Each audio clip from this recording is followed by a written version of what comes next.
So I've read the book, obviously, and although I knew this, it really impressed upon me when I read it. It's kind of crazy how much occurred in Kurt Cobain's life in such a short period of time, like literally less than 3 years. Yeah. The 3 albums, including Unplugged, meeting Courtney, having a baby, and then, you know, the tragic end. It's like it's so unfathomable to me to think about how it all happened in such a short period of time, and you were there for all of it. Yeah. So I guess my first question to you would be just your impressions about, there's sort of a mythology that he was a casualty of sudden fame and couldn't handle it and all that, and I wonder if that's how you see the story of Kurt Cobain.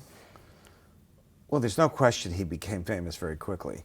The song "Smells Like Teen Spirit" just exploded globally so quickly in 1991, and you know, Nirvana went from a band that had sold 35,000 albums on an indie label and was respected in the subculture of college radio and fanzines and could fill clubs of 200 or 300 people, to being the biggest rock band in the world within the matter of a couple of months. By the album Nevermind came out, I think it was the end of September in '91, and by New Year's it was #1, having displaced the Michael Jackson album, and no band from the punk rock world had ever come anywhere close to that kind of success. So it was also the period when MTV was ascendant in the US, and music videos worldwide were a big connector between audiences and artists, and so there was some added level of intensity about that "Smells Like Teen Spirit" video, and that these faces of these guys who were sleeping on people's floors like a year earlier were now recognized everywhere, and so on. So there's no question that it was incredibly fast. I think that Kurt certainly didn't anticipate exactly how that was going to feel. And there were things about being recognized and the level of scrutiny that he later had to deal with from the media he didn't like. Mm. But he became famous on purpose. It was no accident. He had for years thought about the persona that he actually created. His core influences culturally was I guess that's the ungrammatical. His core influence creatively was the American punk rock scene of the '80s, bands like Black Flag, Dead Kennedys, Flipper, Fugazi, and he was influenced by the Riot Girl scene in Olympia. He lived in Olympia before he moved to Seattle, and all that. But he also loved pop music.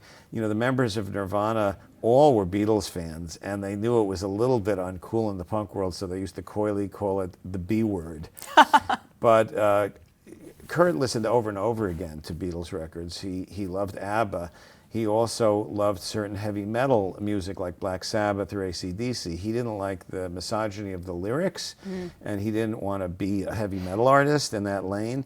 But there were things about that music that he also understood, and he fused pop, punk, and heavy metal into Nirvana consciously. If you look at his journals, he was always making these lists of his 50 favorite albums, and they always included some pop albums and some metal albums, as well as a lot of the punk indie stuff that he talked about more publicly. And he was completely engaged in every detail of building a career. They came to Los Angeles to get management. I didn't go chasing them down in Seattle. I had a younger partner named John Silva, who understood the punk culture better than I did. I was 40 years old and more of a product of the hippie generation. And we had artists like Bonnie Raitt and the Allman Brothers, but I knew that there was this new generation coming up, so I brought in a younger person. We had signed Sonic Youth. Sonic Youth turned us on to Nirvana. And when Kurt and Chris and Dave came to our office, they wanted to be on a major label, and they wanted to have a management company that was going to connect them to the music business writ large. But they also wanted to make sure that the people who worked with them honored their values, the culture that formed them. And so that was the job, was to protect their integrity, to give Kurt complete artistic control. And I say Kurt because he was the guy in the band creatively who made all the decisions. It's no disrespect to Dave, who's an amazing drummer and has had an extraordinary career with the Foo Fighters, or Chris, who was one of Kurt's oldest friends and who shared his values, and there wouldn't have been Nirvana without those guys. But Kurt wrote all the songs, the music and the lyrics. He wrote, he storyboarded all the music videos. He was the lead singer and the lead guitarist. Everything Jimmy Page and Robert Plant did and Led Zeppelin, Kurt did by himself in Nirvana. He even designed the T-shirts. Wow. He made every decision, and they were fine with that. They knew who he was. He was one of those once-in-a-generation geniuses. And he thought a lot about the press. He complained about the press sometimes, but he did hundreds of interviews. In writing the book, I went back and read hundreds of them around the world, and I was amazed at how rarely he repeated himself. It's so hard when you are a public figure not to repeat yourself. It becomes like a theater piece, even when you're promoting a book, you know. But he understood each journalist, each TV or radio interviewer, and who their audience was, and how he wanted to express himself. When he was going to be photographed, he would change his hair color. He was conscious of what T-shirt he was wearing. All the guys in Nirvana were always using their visibility to market culture they cared about. They'd wear T-shirts of relatively obscure punk groups. Before Saturday Night Live, there was a big discussion of who should wear which T-shirt, and one was Black Flag, and one was Flipper, and that sort of a thing. Because so he had an incredibly sophisticated understanding of all the different aspects of rock stardom, aspired to it, and achieved it. Having said that, there were things about it that bummed him out. But I don't believe that he was a casualty of that. I think he was a casualty of demons that existed long before. He had done heroin long before he was famous. He was prone to depression long before he was famous. People I spoke to for the book had memories of that. It's not a biography of Kurt. I just wrote about the 3.5 years during which I knew him, the last 3.5 years of his life. But still, I had to get a little bit of background. And so I think that fame is very disorienting for anyone who achieves it quickly. I think it affected him too, but I don't buy into that idea that if he had just stayed unsuccessful and in sort of a niche subculture, he would have somehow been happier. He was driven to accomplish what he accomplished from inside. No one made him do it. He controlled every single decision. And he was a complicated guy and a genius, a lovely, lovely, caring, generous person, and doomed by demons that ultimately he couldn't control. Now, you mentioned Riot Grrrl, and you also mentioned him being having issues with misogyny in lyrics.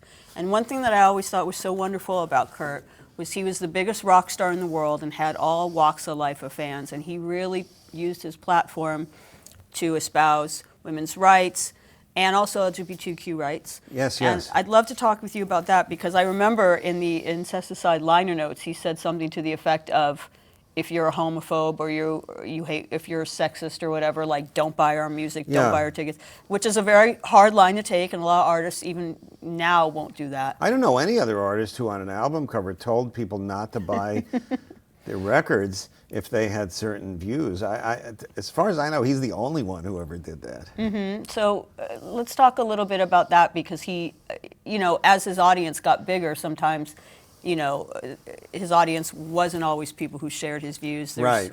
No, that was a real thing. How did he struggle with that or deal with that? Or did you ever see it? Do you have any stories about when you actually saw that he shifted the culture, changed people's minds? Yeah.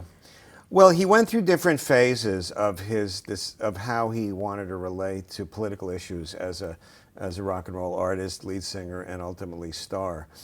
When Nevermind first came out, he had this conversation with me right after their first Los Angeles show, after Nevermind kind of was already kind of the zeitgeist thing, and it was a big deal in the music world in LA. A lot of rock stars came, and people from the media and actors and fans, and he took me aside and was worried that the press was too political, because in the press kit, I guess there were references to the anti-rape song Polly that was on Nevermind. And he said, look, I love Fugazi and the Dead Kennedys, who are two more overtly political bands, but I don't want Nirvana to be one of those bands. I want people to know we have a sense of humor and balance the values. So when Nevermind first came out, he consciously toned down. He never walked away from any of his beliefs, but he didn't want to put them front and center because he had this understanding of the different languages involved in communicating with an audience.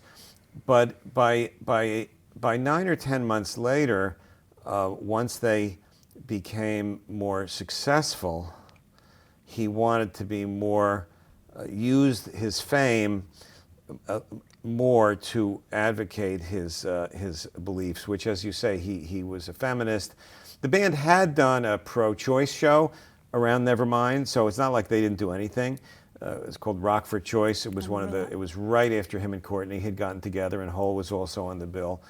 But then after that, for about a year, there was kind of no talk about politics. And then as about a year went by, and he then wanted to shift course. And the director, Gus Van Sant, had approached me about Nirvana doing a benefit to oppose a homophobic ballot initiative in the state of Oregon called Proposition 9, and it would have made it like illegal for gays to get jobs as school teachers, like insane reactionary thing. And although Oregon generally has a liberal reputation, they're a so-called blue state, ballot initiatives are weird because a lot of people don't turn out for them. And there had been a right-wing anti-gay initiative just a few years earlier that had passed in Oregon, and the community was really nervous that that would happen again. And so Nirvana did the benefit. It was a big deal. The people that were involved with opposing the initiative, when I spoke to them for the book, said it was a turning point in the campaign, and they ended up defeating it by 15 points.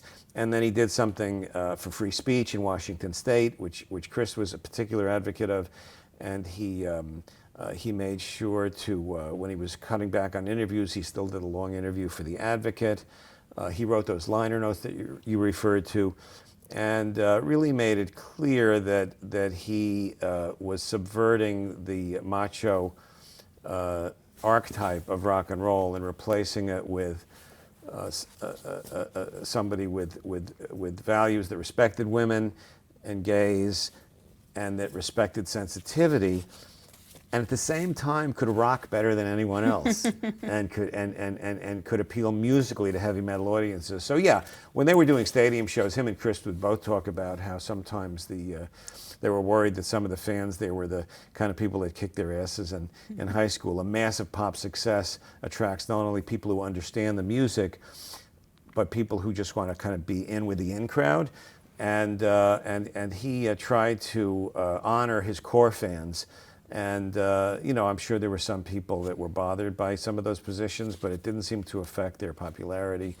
And he wouldn't have it any other way. He was not somebody that was ever going to compromise about his core beliefs. And he also, unlike some of the kind of anarchist people that were in the punk world, had no qualms about making electoral choices. Him and Courtney called me proudly after they both donated $100 to Jerry Brown's primary campaign in '92. And then when Bill Clinton got the nomination, he told a couple of journalists, he didn't make a big deal about it, but he told The Advocate and he told the journalist in, I think it was Latin America, that he had voted for Clinton. And, he was not at all shy about saying what he believed, but he didn't want to be overly preachy either. He didn't want to be one of those people where people came to the shows and were preached at. He wanted to be faithful to his values, but also honor the fact that there were a lot of other things about being an artist besides what your political beliefs are, and entertainment and compassion and talking about inner issues was the core relationship that he had with his fans. So I thought he achieved the balance in an extraordinary way, and it was really one of the ways that I got to help facilitate some of those things. It meant the most to me, in working with him, because he was so sophisticated about how he balanced these things out. So you've mentioned Courtney a couple of times. Yes. I'm a fan. And I thought it was interesting, and I was pleased that she's painted in a mostly favorable light in your book because, she's gotten a lot of crap, basically. There's a lot of mythology surrounding her and the relationship she had with Kurt, and sometimes blame, and sometimes outright more than blame, like conspiracy theories about, her being involved in his death, none of which I believe. I've always liked her, and it sort of ties into the feminist stuff you were talking about. Yeah, definitely. So what do you think, in terms of their relationship, is the biggest myth or misunderstanding about their dynamic and her role in his life? You know, I don't know how to characterize misunderstandings exactly, but I'll tell you how I view the relationship. And it was made very clear to me very early on, because Kurt just told me how much in love with her he was. And he was really upset when they were first together that there were some people around the band that didn't honor that and thought that it was some fly-by-night rock and roll fling. And, you know, I liked Courtney right away, and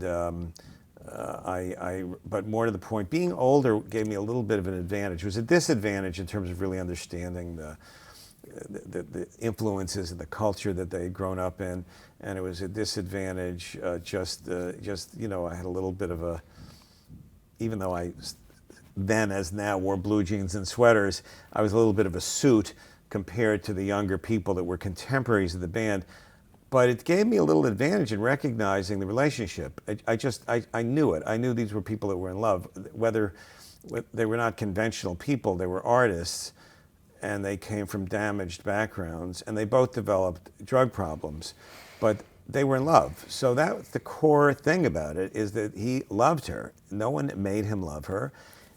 She didn't control him. He was incredibly willful. You couldn't get Kurt to do anything he didn't want to do. He had no problem saying no to her, but he also learned certain things from her. Courtney had a level of sophistication about certain things that Kurt didn't have. She was certainly savvier about the business, and she was an extraordinary lyricist in her own right. And I think song like Penny Royalty, you can feel some of Courtney's influence in explaining certain things to him about what she had been through. And obviously musically, he was a great inspiration to everybody that was around him, including Courtney and Eric and the other members of Hole. But it was a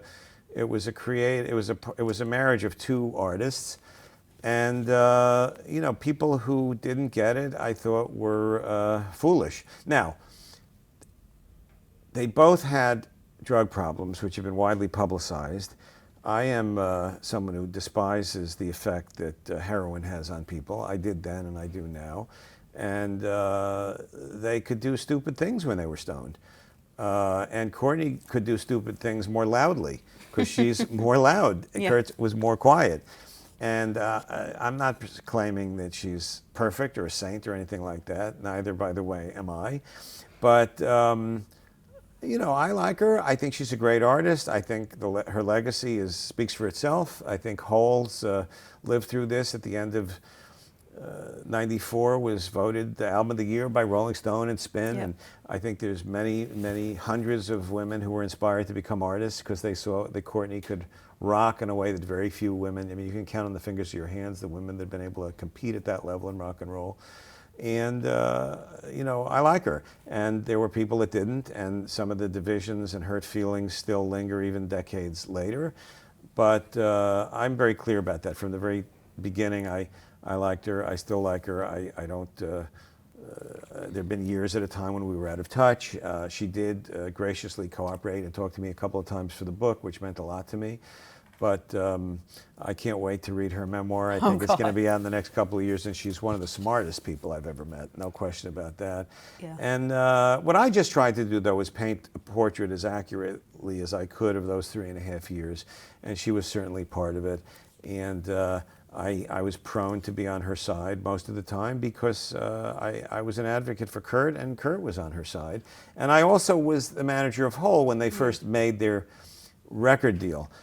Business things changed in my life, and I was, but you know, I went to work for a record company in the middle of this, and ended up just being kind of only involved with Kurt outside of my record company jobs. But I always liked Courtney. I like her to this day, and I think she's a very significant artist. I don't think she's quite as significant as Kurt is as an artist. Few are. Kurt's a once-in-a-generation genius, but she is a major creative force in her own right. One thing that stood out to me when I was reading your book was apparently Kurt's last words to her was, "Whatever happens, you made a good album," referring to Live Through This. I think he said, now obviously I was not there, but I think the quote that I'm told is that whatever happens, you made a great album. Yeah. and that was Which Live she Through did. This, and it is a great album. It's kind of crazy that it came out, particularly with the title that it had, a week after Kurt's passing. I mean, it's so baroque and crazy, and so many of the things that happened over those years were so dramatic that if a screenwriter wrote them, you would say they were not believable. And that's one of them. But that's what happened. The one last question, a couple more questions about their relationship. Yeah. There's this myth that I don't believe it, that Kurt wrote Live Through This or somehow had a huge influence on it. Mainly, I guess, because it sounded so different from Pretty on the Inside. No, that's absolutely not true. Yeah. First of all, Kurt was very covetous of good songs, and he was competitive in that way. There Even was a with his little wife. club date that Courtney at some point did an acoustic show at the Cafe Largo. I think it was Cafe Largo. It was the smaller Cafe Largo in Hollywood, and she did Penny Royalty. This before In Utero came out, and it's an incredible song, and she certainly could sing the, can I say on this? She could sing the out of it. And the next day, Kurt called me and said, listen, you know, Courtney is thinking of recording Penny Royalty, and don't encourage that. That's a Nirvana song. I'm not giving her that song, you know. So first of all, he wanted to keep all the best songs that he wrote for Nirvana. He recognized that great songs were as rare as hen's teeth. Secondly, Courtney wrote a lot of great songs after Kurt died. She's an extremely talented person. And there's absolutely no truth whatsoever to that. Kurt was around when they were rehearsing a lot. There were rehearsal tapes. I spoke to Eric Erlandson for the book, who's a guitar player from Hole, and was also very close friends with Kurt. You know, he would sometimes rehearse with them, play bass. He recommended Scott Litt to mix Live Through This because he was so happy with what Scott had done on the remixing the singles on In Utero. And you know, they were married and played their music for each other. But no, Courtney wrote those songs. Courtney wrote doll parts. Yeah. If Kurt had written doll parts, he wouldn't have let Courtney record it, believe me. Last question. You were there when they first met, right, in Chicago? Oh, it's not when they first met, but Okay. it was the first night they slept together. Okay. They had met over the years, in a couple of years before that. But when Nevermind came out, the first few weeks, Silva, my partner at the time, and the booking agency, it was Don Muller, I forget what agency he was with then, I think it was Regency maybe, but whatever it was, correctly wanted the band to play clubs the first time around, the same clubs that they had played when Bleach, the punk earlier indie album was out, to kind of just show the fans and the community that they weren't like abandoning them and they respected their roots. And of course, it's always great having hundreds of people not being able to get in when you're trying to create a buzz. And so one of those shows was in Chicago at a club called the Metro that held about 500 people. And, you know, again, there were as many people on the street that couldn't get in as there were in there. And it's one of the shows that I went to. And then Courtney came backstage. It was the first time I met her. I'd heard about her.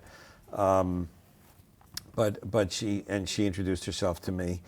And Wasn't she in town because she was there to visit Billy Corrigan? yeah, and she was dating? this is one of those things where there were different stories told at different times.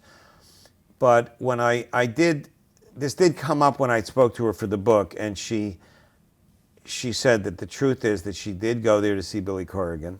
She had had a romance with Billy Corrigan on and off in the months prior to that. You know, the singer from the Smashing Pumpkins, and he then, when she got there, was with some other woman, and so she knew Nirvana was in town. And as she said, she and Kurt had been kind of flirting with each other from a distance over the last year or two. And I remember being in the dressing room after she said hi to me. And then like 5 minutes later, she was in the back of the dressing room sitting on Kurt's lap. And Courtney is a few inches taller than Kurt. But it was a little bit of an unusual visual. But they both had this look on their face like the proverbial cat that swallowed the canary. They were each quite pleased with themselves for being in that position, and they were together from that night onward for the rest of Kurt's life. So you mentioned, we started off this interview sort of talking about the downside of when the fame got big and the press. So we do have to talk about the Vanity Fair debacle. Yeah. I feel, you may disagree, but I feel like that was sort of a turning point of his life, of Kurt and Courtney's life, getting especially complicated or dark, because that's when a lot of trouble started. Well, there's no question that, viewed from 25 years later, that article was a turning point. And there was almost kind of before the Vanity Fair article and after the Vanity Fair article. And of course, the central problem, you know, for people who don't know, there was a feature story in Vanity Fair written by a writer named Lynn Hirschberg about Courtney. And Courtney was very excited to do it. I don't remember how she decided to do it. I can say I was not consulted. But Courtney had had an amazing gift for getting press and had accomplished so many of her goals. She'd made that first indie record, gotten Kim Gordon to produce it. She'd met and married Kurt. She had really accomplished an enormous amount, and just kind of had no reason to believe that her instincts were going to betray her. But in this case, she made a mistake, talking to kind of a mainstream writer who I think seduced her into thinking that she got Courtney and was really quite condescending and judgmental of her. Yeah. Meanwhile, there is truth to the fact that Kurt and Courtney had both been doing heroin in early '92, and neither of them made any secret about that later on. The horrifying allegation in the Vanity Fair article that makes it something worth talking about 25 years later was that unnamed sources said that Courtney was, after she knew she was pregnant, was continuing to shoot heroin. I am convinced that's not true. I was there when right around the time Courtney found out she was pregnant, and she ended up having the same obstetrician that delivered my daughter, whose mother, Rosemary Carroll, was also Courtney's lawyer and later was Kurt's lawyer. And there's just no way Dr. Crane would have been involved with somebody that was not following his guidance on how to have a healthy baby. It was known that she had had a heroin issue when she became pregnant, but once she knew she was and got a doctor involved, followed his instructions, and ended up indeed giving birth to a healthy baby, and Frances Bean Cobain today is a healthy adult.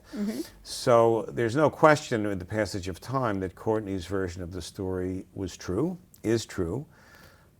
I was convinced it was true at the time, but not everybody was. Vanity Fair said the opposite. It had a quote from Courtney herself that she denied. It had quite a few unattributed quotes. Legal letters were written, statements were issued denying it. But at the time, nobody knew whether it was true or not in the government. And there was a agency in Los Angeles that actually did an investigation, and there was months during which Kurt and Courtney didn't have legal custody of their own daughter, and it was just a nightmare. And it created from then on a sense of vulnerability and wariness in a good day and paranoia on a bad day about the media that was a shadow, you know, for the rest of Kurt's life. And I think even to this day, it's something that is bothersome to Courtney, although she could express it better than I did. So that was a big turning point. That's when we had this euphoria of the success, and then the shock of realizing in January of '92 that there was heroin involved, and a bunch of us did an intervention, and Kurt and Courtney went into rehab. That was exactly the time when she got involved with the doctor that I mentioned that delivered her baby. And then in August, a week before Frances was born, this Vanity Fair article comes out, and it was quite a bummer. Well, you mentioned intervention. I know it's dark stuff, but I do want to talk to you about the final intervention, which I believe is the last time that you saw Kurt in person? Last time I saw him in person was at that intervention. I talked to him on the phone once after that. It was just about a week before he killed himself. So if you could, what you're willing to speak about it, what was going on with that? Well, by this time, I had now been made president of Atlantic Records and was commuting between New York and Los Angeles because Rosemary was pregnant with our second kid, and we didn't move to New York until Okay. until a year later or so.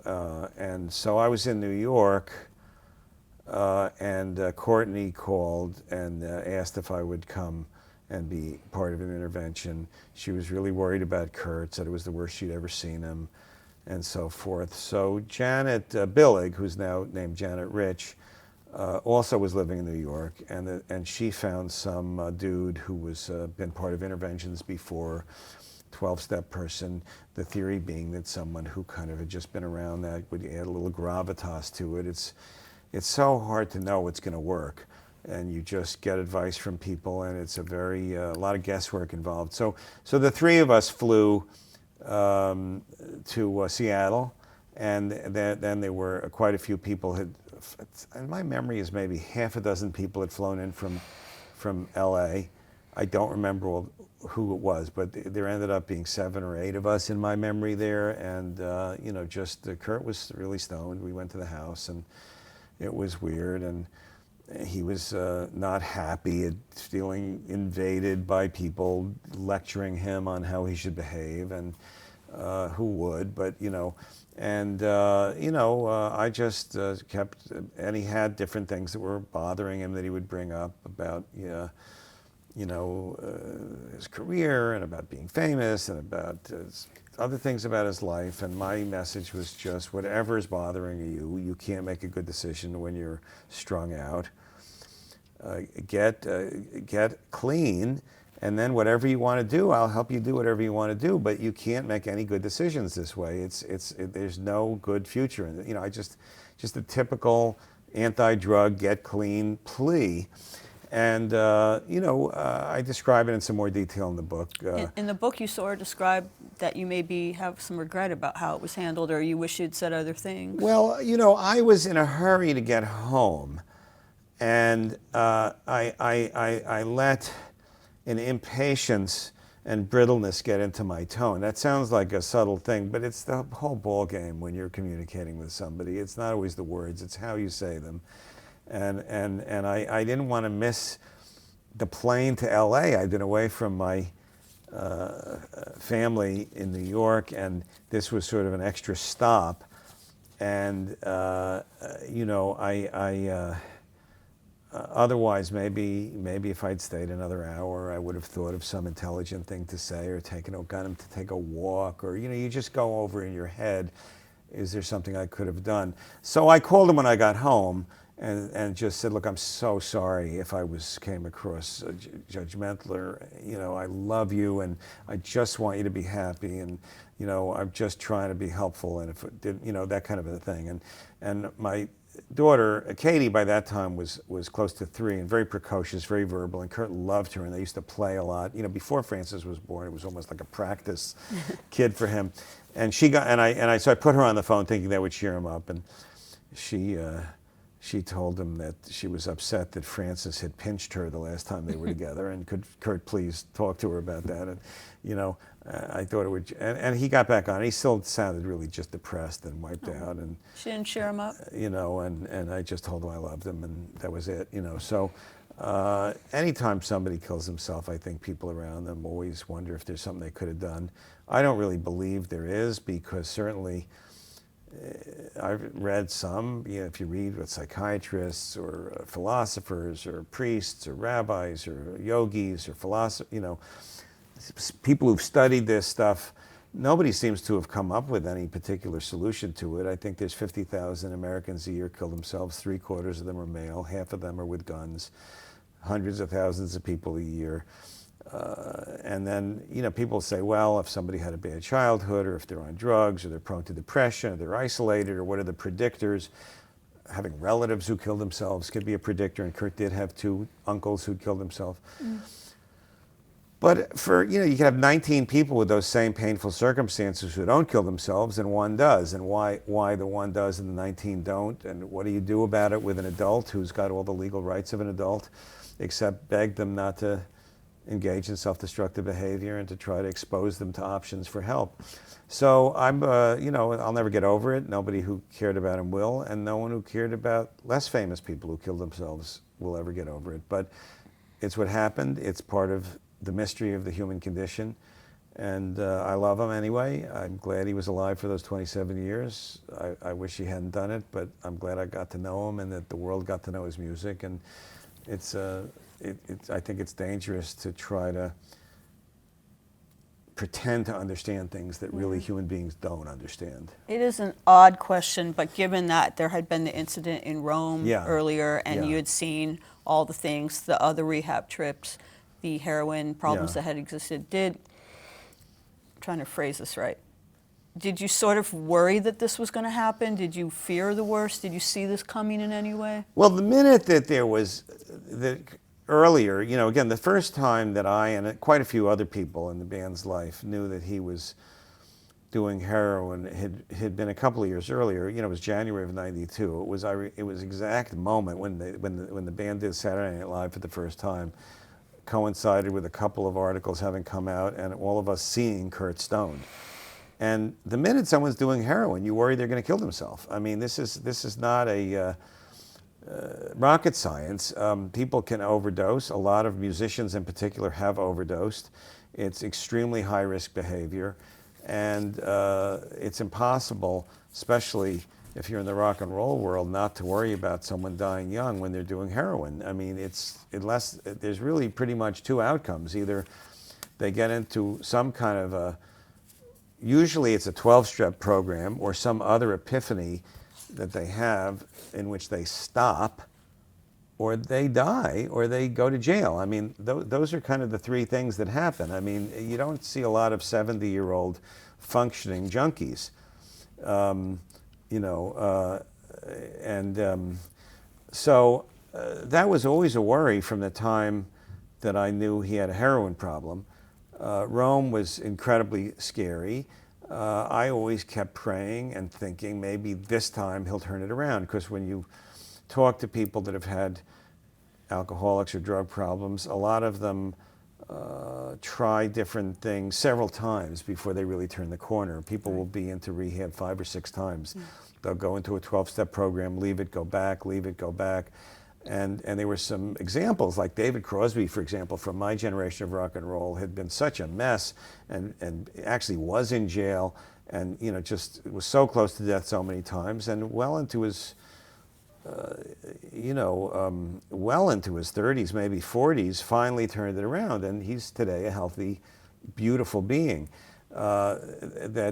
So I figured if David Crosby could turn it around, then Kurt could, and maybe this would be the time. Every time it was, maybe this will be the time, maybe this will be the time. He knew how I felt about it. I was like a hardcore anti-drug person, and I tried to, I was a meditator, and I would give him statues of Ganesha or Durga. Courtney was a meditator too, and still is, a Buddhist, and I think that helped her survive. Eric also, from Hole. Kurt respected all that. He totally respected it, but it wasn't his thing. I don't think he judged other people badly for being in 12-steps programs, but it just wasn't his thing. And the problem is he didn't have a thing that could liberate him from his demons, notwithstanding the best intentions of the people around him. I think you said, was it in Rolling Stone, that you feel that if he hadn't met Courtney, this might have happened sooner, something like that? Well, that's a quote. I spoke at the memorial that Courtney organized. There's a big one in the park, but there was a private memorial for his friends and family, and it ended up being at a Unitarian church. When I spoke to Janet Billig for the book, she was tasked with finding a church, and because it was a suicide, a lot of churches wouldn't do it, but she finally found the Unitarian church that would do it. And I was the last one to speak, and I didn't take any notes. I mean, I didn't have a written out thing, and no one taped it. But a Rolling Stone writer was there, and that's the one quote that made it into the press of what I said. And I was thinking about the people that were there and what do I say for the living, you know. And a lot of the people who'd spoken had talked about his childhood in Newham and Aberdeen, and very moving. But there was another community of people who got to know him later, people from Geffen who had flown up there, John Silva, my partner at the time, Janet, and others. And I was thinking about Courtney, and I tried to, and I knew that she was a controversial figure among some of these people, especially kind of the people that knew Kurt in Olympia and the early punk rock world. It's just, they didn't like each other for reasons having nothing to do, you know, with this. And she lost her husband. So I talked about things that I thought would connect to the emotions of those people that I knew that were there, because I felt other people had played the role. Because Kurt was loved by many different communities of individuals, not just fans, but people who knew him personally. And I did say that. I wanted to just say how much he loved her. And so I according to Rolling Stone, I said that if it weren't for how much he loved her, he might have left us earlier.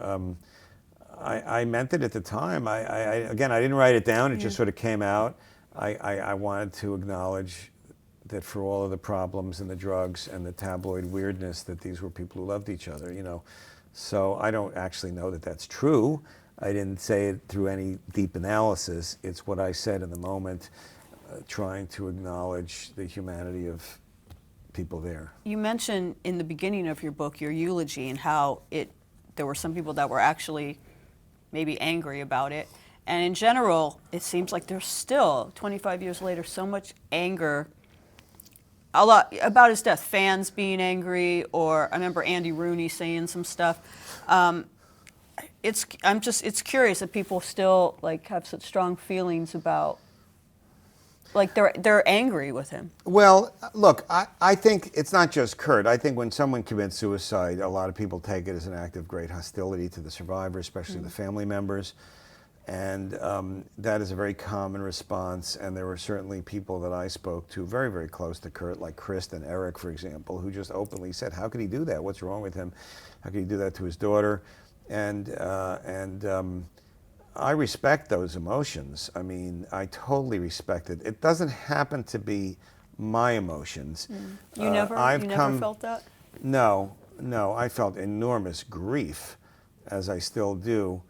But I just see it as a disease that no one could cure. You know, if somebody died of cancer at 27, you wouldn't be angry at them. You would just mourn them. And I think this was a mental illness that nobody knew how to cure, nobody that any of us knew, and no one that he could find. And it wasn't like there weren't efforts to dozens of doctors, therapists, and so on. And maybe there was someone out there that could have helped him, but no one that we were ever able to find, or he was ever able to find. So I just always looked at it as a mental illness and not as a moral failing. I'm not sure I'm right, but that's emotionally how I feel about it as I think about him. Of course, I'm not his daughter. I'm not his wife. I don't have to live with the consequences in the profound way that they do, but I have to also honor my own view of this, and that's kind of the book comes from that place. I'm curious what your thoughts are on if Kurt had lived where you think he would have gone musically. Obviously, the last recorded thing he did was Unplugged, and I believe you mentioned in the book he was going to be doing some work with Michael Stipe. And I kind of feel like perhaps if he'd gone on, he would have gone more in the route of what Unplugged sounded like. Well, he was incredibly smart and had musical interests that were very diverse. And I'm sure he would have experimented over the years with different kinds of music, the way somebody like Neil Young has, the way David Bowie did, the way David Byrne did. You know, I think he's on that list of kind of Renaissance musical minds. What exactly he would have done, I have no idea. Of course, no one does. But I think he would have continued to grow creatively, and I'm sure he would have also, from time to time, returned to Nirvana. And I think the same with Dave. Dave obviously had enormous talent that was not apparent, certainly not to me at the time, but Dave knew, and I'm sure Dave would have found a way of expressing it. So you could hypothesize that it would have been like, I don't know, Crosby, Stills, and Nash and Young, and then just Neil Young, and then Neil Young and Crazy Horse, and then Crosby, Stills, Nash and Young again. I think of Neil Young as maybe the closest person from the older generation that had the kind of diversity and brilliance that Kurt did. But Kurt was very different from anybody, including Neil Young, and he would have done what he would have done. But I can't imagine that he wouldn't still be making art and music. He was an artist at his core.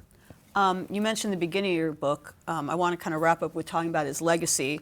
You talk about like a little kid who recognized you and wanted a photo with you. And there's so many people who weren't even alive when Nirvana were around, who still, like, Nirvana's their classic rock now.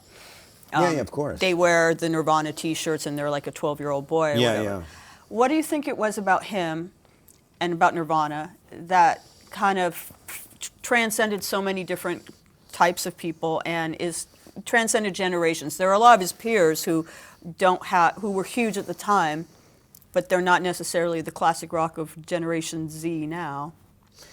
Yeah, it's some subtle thing that doesn't lend itself to a sentence that certain artists have that can transcend generations, and I might add transcend nationalities. You know, Nevermind was a phenomenon in Japan and Belgium and Eastern Europe and France, as well as in the English-speaking world, which is not true of I mean, a lot of classic rock from America did not translate, especially to places like France, which is, you know, quite picky about what they like. And it happened quite quickly. And similarly, it's transcended a few generations, not at the same level of mass appeal. I mean, but if you go on Spotify, the amount of streams that Nirvana has is greater than any of their peers. And Spotify only started 14 years after Kurt died.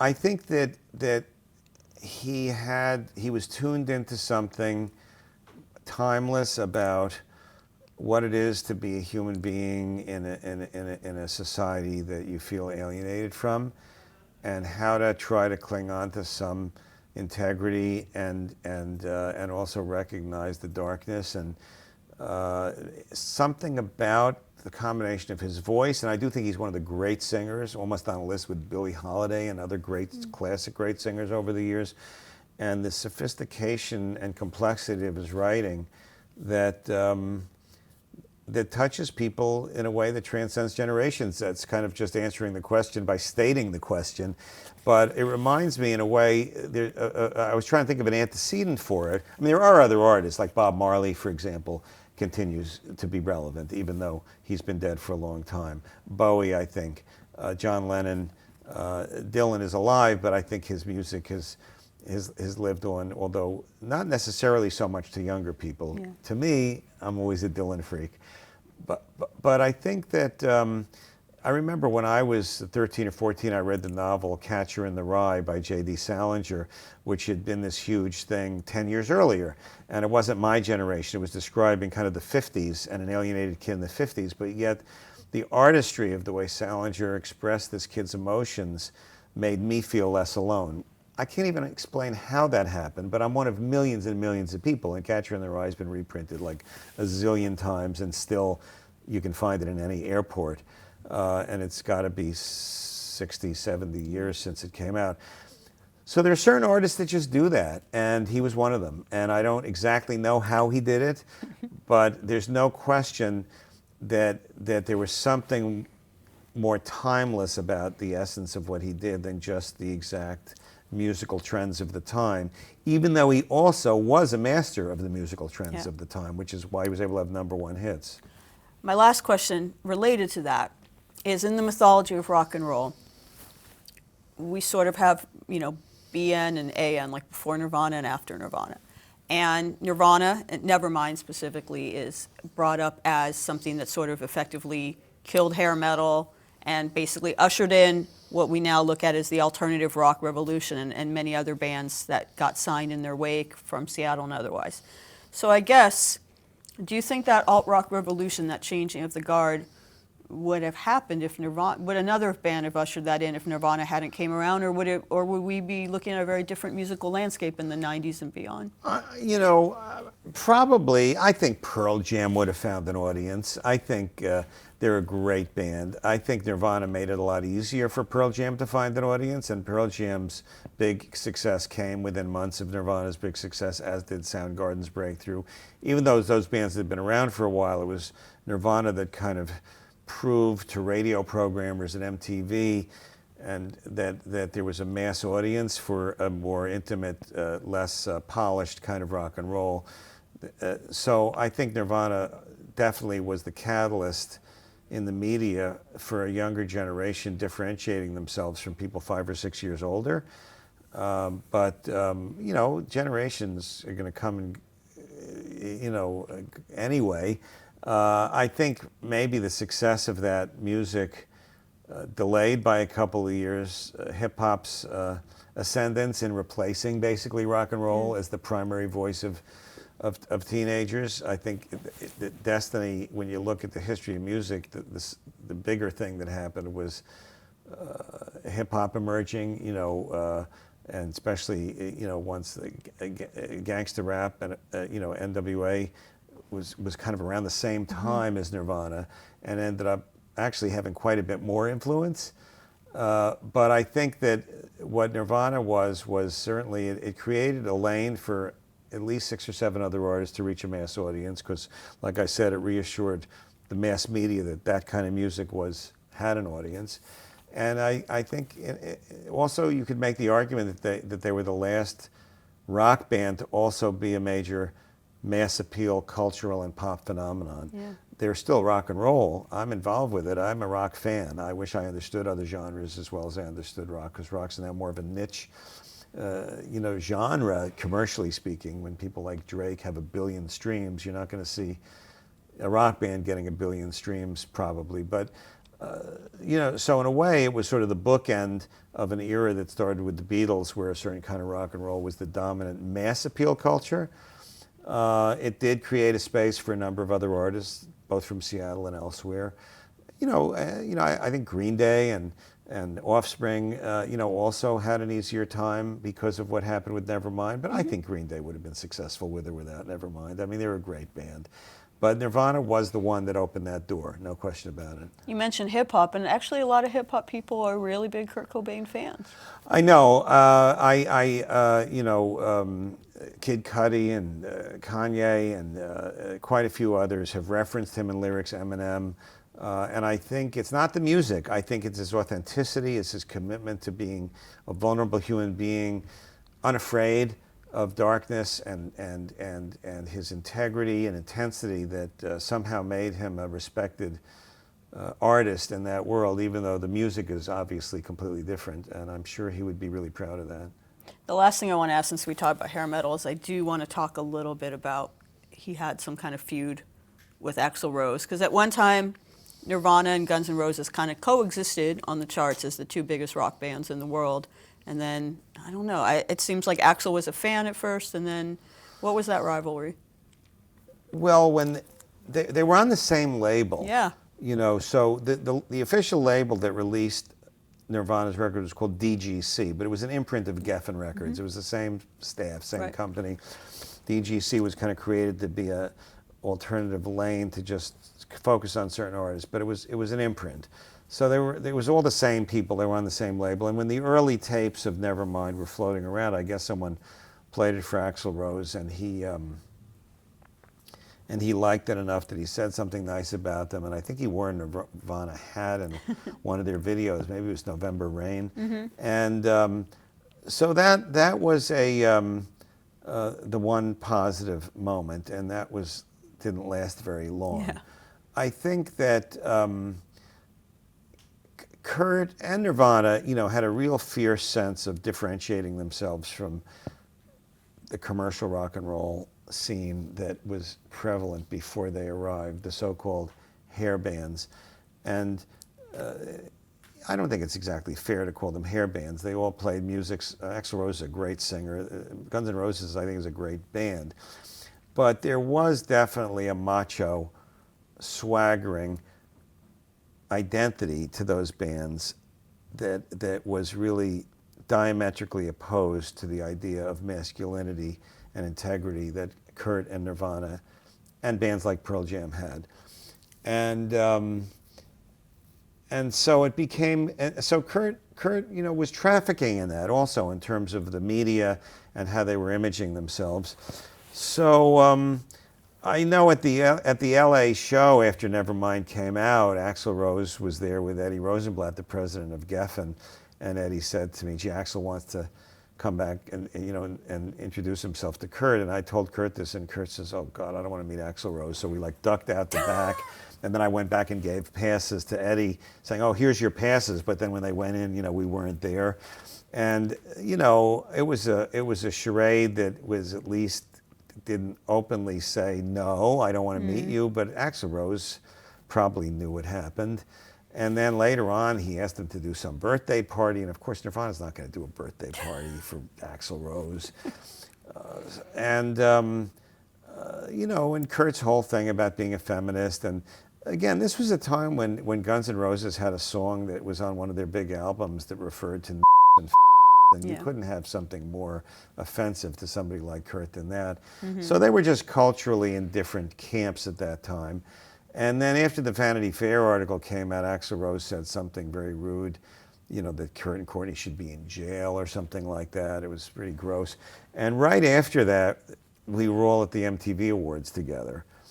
Nirvana and Guns N' Roses both performed on the MTV Awards. The first of the MTV Awards shows that came out after Nevermind had been a big record, and it's a pretty, to Nirvana freaks, this is not a new story, but I retell it since I was there, and it was so surreal. This was a week or two after Axl Rose had said these mean things about Kurt and Courtney relative to Vanity Fair and what kind of baby they were going to have. And Frances was, I don't know, a month old or something, a few weeks old, and was, Courtney's holding her there, and he, so she says, they came and there was an area where the bands and their guests could have a bite to eat. It was like a backstage type area with catering and all that. And she said, "Hey, Axl, want to be godfather to our baby?" So then he had a girlfriend at the time, I think her name was Stephanie Seymour, who says cattily to Courtney, "Are you a model?" And without missing a beat, Courtney says, Are you a brain surgeon?" And so Axl Rose had these huge bodyguards. And he had somebody with a camera that was documenting him backstage, possibly to make some future documentary. So him, the bodyguards, and the camera person come over to the table where we are, and he says, "Shut your woman up or I'll throw you down to the pavement." And we're all looking there like trying that, and so Kurt just, a beat goes by and Kurt looks at Courtney, and he had this kind of slacker voice, and he says, "Shut up, bitch," like mocking this request, and we all cracked up because he was making fun of it, and Axl went away in a big huff. So that was kind of the central event of the feud, and there was some bickering that went back and forth. The 90s. That was it. I actually think that if Kurt were alive today, I've noticed Axl Rose supports Democrats lately, and I'm sure he's been through a lot in his life, and it's just as likely as not that they would be friends if Kurt were alive today. But at that moment in time, it was like two clashing philosophies, and it went on in the press for some months. It was the 90s. We are out of time, but thank you so much for this wonderful conversation. Thank you I learned for a lot. having The me. book is great. Thank you. And, it's sad circumstances, but it's great that the music lives on. Indeed. All right. Thank you Cool. so much. Thank you.